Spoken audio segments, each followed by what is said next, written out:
तो फ्रेंड्स, एक बार फिर आप रेडी हैं अब्रॉड होटल जॉब्स ज्ञान चैनल पर भी शेफ राना, जो कि आपको मालूम है इस चैनल पर मैं अपना पर्सनल एक्सपीरियंस शेयर करता हूं। जहां जहां जिस कंट्री में मैंने काम किया था, जैसे दुबई में, बहरीन में, कतार में, और अभी प्रेजेंट में मैं सऊदी अरब में काम कर रहा हूं, तो सऊदी अरब का पर्सनल एक्सपीरियंस। फ्रेंड्स, इस चैनल पर मेरे पर्सनल एक्सपीरियंस के थ्रू आपको बहुत सारी इन्फॉर्मेशन मिलती है, जैसे अब्रॉड में जॉब कैसे लेना है, अब्रॉड में काम कैसे होता है, और भी किचन की नॉलेज, और भी हाइजीन की नॉलेज, इंटरव्यू में क्या क्या क्वेश्चन पूछे जाते हैं, वो सारे क्वेश्चन की नॉलेज। फ्रेंड्स, आज का जो अपना टॉपिक है वो है ड्राई स्टोर में हम लोग जो सामान रखते हैं, अपना फूड आइटम रखते हैं, तो वो खराब नहीं होगा, तो उसके लिए क्या क्या सिस्टम होते हैं, क्या क्या उसके लिए चीजें होती हैं, जैसे उसका रूम टेम्परेचर कितना होता है, उसका ह्यूमिडिटी कितना होना चाहिए जिससे खाना खराब ना हो, और हम लोग अपना जॉब भी लॉस ना करें, जॉब भी हम लोगों का ना चला जाए, तो उसके लिए क्या क्या चीजें, सारी चीजें आज आपको बताऊंगा। ये वीडियो आप लास्ट तक देखिए। फ्रेंड्स, सबसे पहले मैं बात करते हैं कि ड्राई स्टोर में हम लोग फूड रखते हैं तो उसका ह्यूमिडिटी कितना होना चाहिए और टेम्परेचर कितना होना चाहिए। अगर आपको ये मालूम है तो कमेंट्स कीजिए, कमेंट्स में मैं आपको बताऊंगा।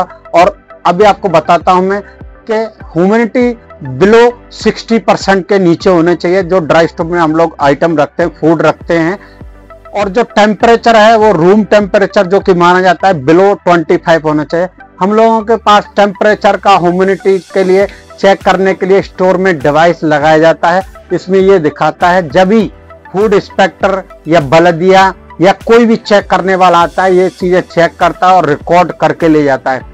किचन में भी इसका रिकॉर्ड होता है हम लोगों के पास का हमारा टेम्परेचर अच्छा है, यानी कि बिलो 25 है, ह्यूमिडिटी बिलो 60 है, तो ये सारी चीजें होती हैं। फ्रेंड्स, अभी ये ह्यूमिडिटी और टेम्परेचर क्यों हम लोगों को मेंटेन रखना होता है, क्योंकि इसके बहुत सारे कारण हैं। जैसे फूड स्पॉइल नहीं हो, जैसे उसमें फूड स्पॉइल होगा तो बहुत सारे प्रॉब्लम हो सकते हैं। क्या प्रॉब्लम हो सकते हैं वो आपको मैं बताऊंगा। तो फूड स्पॉइल नहीं हो, अगर ये मेंटेन रखेंगे तो हम लोगों का जो कैंस जो होते हैं उसमें गैस नहीं बनेगी, वो उसमें फंगस नहीं लगेगी, उसमें कोई भी प्रॉब्लम नहीं होगा, फूड स्पॉइल नहीं होगा। और ये हम लोगों को क्यों मेंटेन रखना पड़ता है, ये हैसब का जो रूल है वो फॉलो करना ही पड़ेगा। ये हैसब ने बनाया हुआ रूल है, ये हम लोगों ने रूल नहीं बनाया है। और यहाँ पे जो सऊदी जो कि गल्फ कंट्री में जो फूड इंस्पेक्टर होते हैं, जो बलदिया जिसको बोलते हैं, उसने भी ये रूल बनाया हुआ है कि ये टेम्परेचर और ये ह्यूमिडिटी हम लोगों को मेंटेन करना ही पड़ेगा। अगर ये मेंटेन नहीं करेंगे तो बहुत सारे प्रॉब्लम्स हो सकते हैं। जैसे प्रॉब्लम्स क्या हो सकते हैं, इससे क्या क्या लॉस हो सकते हैं अगर हम लोग ये मेंटेन नहीं करेंगे, ये फॉलो नहीं करेंगे। सबसे पहले तो जो फूड है स्पॉइल्ड हो जाएगा, फंगस हो जाएगा, मोल्ड आ जाएंगे उसमें, तो उसको हम लोगों को डिस्कार्ड करना पड़ेगा, फेंकना पड़ेगा, और इससे हम लोगों का वेस्टेज बढ़ेगा। वेस्टेज बढ़ेगा तो कॉस्ट कंट्रोल हम लोग नहीं कर पाएंगे, कॉस्ट ज्यादा हो जाएगा।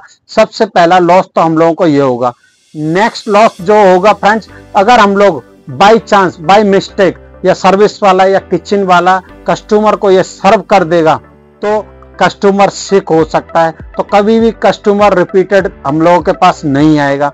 इससे हमारा जो भी है बिजनेस को भी इफेक्ट होगा। फ्रेंड्स, बिजनेस को इफेक्ट होगा तो हम लोग अपना जॉब भी लॉस कर सकते हैं। फ्रेंड्स, उसके बाद में और भी बहुत सारे लॉस हो सकते हैं फ्रेंड्स, लेकिन हम लोगों को ये फॉलो करना ही पड़ेगा। और हो सकता है हम लोग, बहुत सारे लोग इससे बलदिया आके स्टोर बंद कर दे, यानी कि अपना रेस्टोरेंट बंद कर दे, होटल बंद कर दे, तो सारे लोगों का जॉब भी जा सकता है। इतना इम्पोर्टेंट हो जाता है, इसीलिए ये डिवाइस यहाँ पे लगाया जाता है कि कोई भी आए और चेक करे। अभी ड्राई स्टोर के बारे में मैं आपको थोड़ा और नॉलेज दे देता हूँ कि कैसे इसको स्टोरेज करना है, कैसे इसको मेंटेन करके हम लोगों को रखना है। सबसे पहले हम लोगों को रैक जो है वो वॉल से टच करके नहीं रखने। जो भी फूड आइटम है मिनिमम 6 सेंटीमीटर वॉल से अलग रखना, जिससे जो भी पेस्ट होता है, पेस्ट बोले तो जैसे चूहा वगैरह, कॉकरोच वगैरह कुछ भी हो तो खाने पे चढ़ाए नहीं। उसके बाद में जो भी रैक होते हैं इजीली क्लीन करने के लिए हमें थोड़ा हाइट पे रखने पड़ते हैं कि नीचे से अच्छे से इजी क्लीन हो जाए। इसलिए ये आप देख सकते हैं यहाँ का हाइट थोड़ा ऊपर है। उसके बाद में जो हैवी आइटम होता है और जो ग्लास का आइटम होता है, जो कांच का आइटम होता है, वो सबसे नीचे रखना पड़ता है, जिससे अगर वो टूट भी जाए तो जो ग्लास है, जो कांच है, वो दूसरे फूड पे नहीं जाए, जिससे कोई भी फिजिकल हजार्ड हो सकता है। फिजिकल हजार्ड मीन्स कुछ भी कांच वगैरह उसमें गिर सकता है, ग्लास वगैरह उसमें गिर सकता है। तो जो भी ग्लास का और हैवी जो आइटम है वो हम लोगों को नीचे रखना है। उससे बाद में जो थोड़ा लाइट आइटम है वो फिर दूसरे रैक पर रखना है। उससे कम वेट वाला जो आइटम है वो नीचे रखना है। उसके बाद में हम लोगों को ज्यादा हाइट पर भी नहीं रखना है कि इजीली हम लोग उसको निकाल सकें।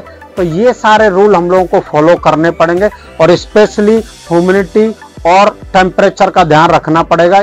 अगर ये ध्यान नहीं रखेंगे बहुत सारे लॉस हो सकते हैं, जैसे कि मैंने आपको वीडियो में बताएं। कैसी लगी इन्फॉर्मेशन अच्छी लगी तो लाइक कीजिए, सब्सक्राइब कीजिए और अपने फ्रेंड्स को शेयर कीजिए, जिससे ये इन्फॉर्मेशन उनको भी मिले। मिलते हैं नेक्स्ट वीडियो में। Thank you.